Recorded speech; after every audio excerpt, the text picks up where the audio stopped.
Hi, my name's Stuart. I'm a worker for Red Rose Recovery in North Lancs, and I'm going to try and talk to you a bit about what recovery's been happening in North Lancs.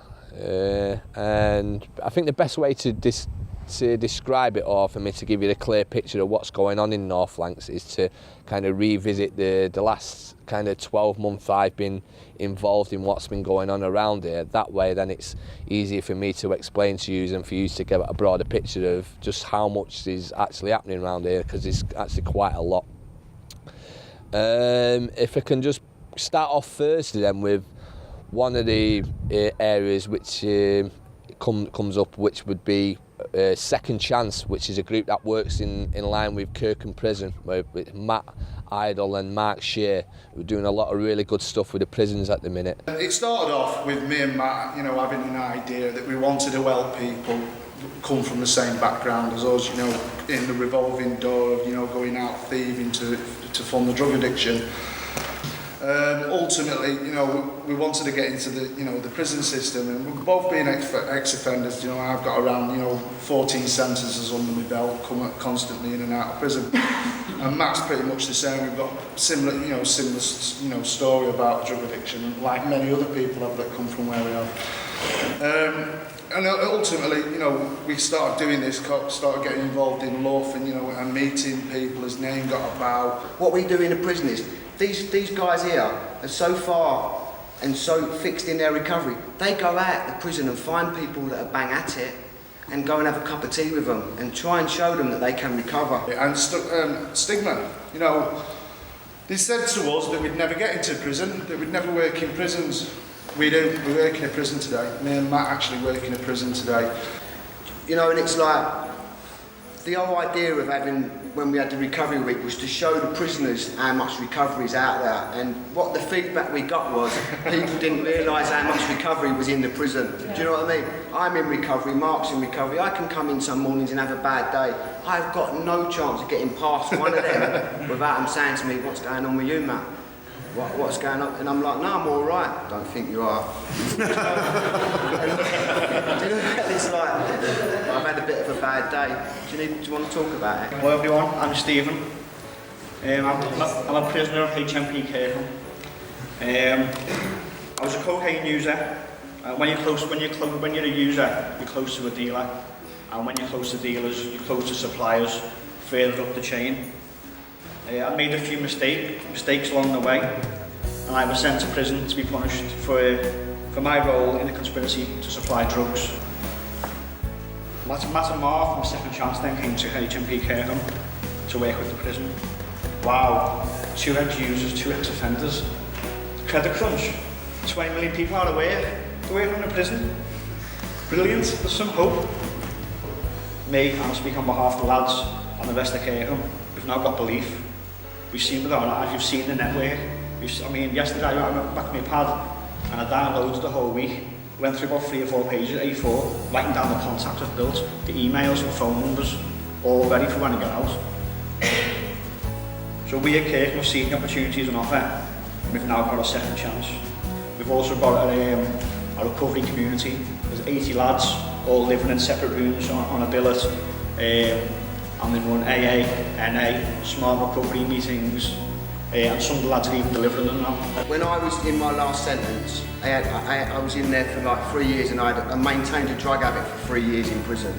I got drugs every day, and one day, Christmas Day, an officer opened the door, come in and said, "Pack your kit," and I was like, I wasn't due to go out for like another year, and he opened the door, he went, "Pack your kit," and I went, "What do you mean pack your kit?" He went, "You're going down the block." And I went, "For what?" And he went, just bear with me, you'll understand." Took me down the block, sat me on the bed and said, "You know what I've been thinking? You're quite a nice kid, you. I quite like you," do you know what I mean? He said, "What I'm going to do is, illegally, I'm going to keep you down the block for 3 weeks and detox you." Do you know what I mean? They kept me in the block, detoxed me, kept me in the block, and I went from the block, and then I went to rehab and I got clean. And that's how I got clean. And from what we've been doing with the Second Chance, we go to other prisons, and I got invited to a prison in London, and I went to the prison and I was doing a talk to young offenders in this prison, and we went for dinner, and as I went for dinner, the officer that nicked me and put me down the block had transferred prison, so I was walking along the landing. This was like 6 years down the line, so he's walking along and I'm like, that's him. And like, so I went to, he didn't even know that my brother had the same name. We both got the same surname, he never clicked. You know? And I went to my brother, that's him, get him. And the officer come over and I had a chat with him. And the officer said that the morning before he'd handed his notice in to leave the prison service because he couldn't make a difference. And he said, there was me, my brother and the governor, and he said to the governor, I'd like to withdraw that. I'd like to stay in the service because of him. Secondly is Chris Drury, who works for Celebrate Recover. Well, he's a pastor at Celebrate Recover, and I don't think he'd want me to say he works for Celebrate Recovery. You know, he kind of just does what he does for them. People say there are many paths to recovery, but I think there's also many forms of recovery, and Celebrate Recovery is a proven recovery community that takes 12 steps, the same 12 steps you'd find in AA or NA or any of the other fellowships, and builds a community of people who are recovering from different things all together. And we welcome people from whatever background or whatever situation they're in. Celebrate Recovery is a faith-based recovery program where we say we don't mind who your higher power is, we will absolutely respect you. We simply say that it's based on our higher powers principles of how to do life and ask that you respect us back. And most people go to me, hey, we can do mutual respect, so off we go. Celebrate Recovery has been going on in our church for about 1.5 years, and I've been coming since the first one, and I haven't missed a session. Celebrate Recovery has helped me to understand God's forgiveness for me. It's helped me to forgive myself, and it's also brought a lot of healing in some of my very close relationships. Well, I enjoy it, I look forward to it, and I have a more real relationship with my higher power, Jesus Christ. It didn't do anything at first, to be honest. First year was just a difficult trudge, just trying to avoid step 4, really. And then when I got to step 4 and just like bit that bullet, I think recently, the last kind of 6 months, I've noticed a real difference in some of the things that I've been struggling with.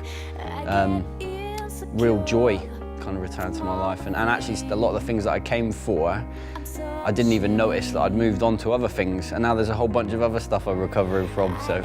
A lot of people are getting well thanks to Chris and some of the work that he's been doing. J2R, I'll mention them as well, and because they're a big part of what's going on, you know, around in recovery around there. They've got an art group there, which is Art Recovery Group, and they're doing some fantastic work, working with people on the front line, people getting them to develop themselves expressively and creatively with art, and a lot of people are getting well by doing that. Going back to the football group as well, which now is huge. There's 32 people involved in that football group now, on and off sometimes. You know, we're going to need a bigger pitch soon. And this is the football group that we initially set up about 9-10 months ago with the brick money that we got from Lancashire Drug and Alcohol Action Team. They've just done a warm-up and they're just about to get going. I coming to this football, you know, I've been a competitive footballer from like the early childhood and stuff, you know, and through addiction I lost that. And since I come into recovery and like getting into the community of things and coming to the football, I've got my fitness back a bit better than what it was. Also, I've met different people in recovery. Coming here on a Wednesday night, good set of lads, you know, and great for your fitness, you know, good. Everyone's on the same wavelength here. We're not out there getting in trouble. Maybe we used to when we were younger, but it's just a good positive thing to get into, you know. I've been coming here for the start, really, and I've got to know the boys. It was Stuart that introduced us to this stuff, and yeah, it's good. It's good. Get to mix with other lads, and yeah, we do something that we like. We do something that we enjoy. There's not a lot of stuff like this going around in Lancaster for the boys to get involved with. Well, I get from this, just being around other people in recovering addicts, just gives you, you know, your confidence a boost. You know, being around people that want you to do well. And I mean, look, it's doing something for the community as well. LGBT Out in the Bay group, based in Lancaster. Really good group, doing loads of good stuff with the LGBT groups in the local community. I work for Out in the Bay, which is an LGBT group. We're based here in Lancaster, where we hold support groups on the 3rd Thursday of every month, but in Morecambe we hold them on the 4th Thursday of every month. Every Friday we do a coffee afternoon at Cornerstones, which is open to all. So not only is it LGBT friendly, we also have a recovery network that comes to the coffee afternoons. I myself am from a recovery community. I'd spent 6 months in Littledale Hall, where I started my volunteering work for Out in the Bay. A year later, I'm now employed by Out in the Bay. Everybody just comes and is themselves, really. And it's about moving forward with your life. You know, I came here and I knew nobody. Now I know a lot of people. And Brick, building recovery in communities. Lots of good stuff going on there as well. And basically, Brick means building, as it says, building recovery in communities. And that's helping support service users in recovery to set their own groups up and build an infrastructure, hopefully, that's going to support them and promote recovery and bring the community on board as well. We've shed the years, we've shed each day.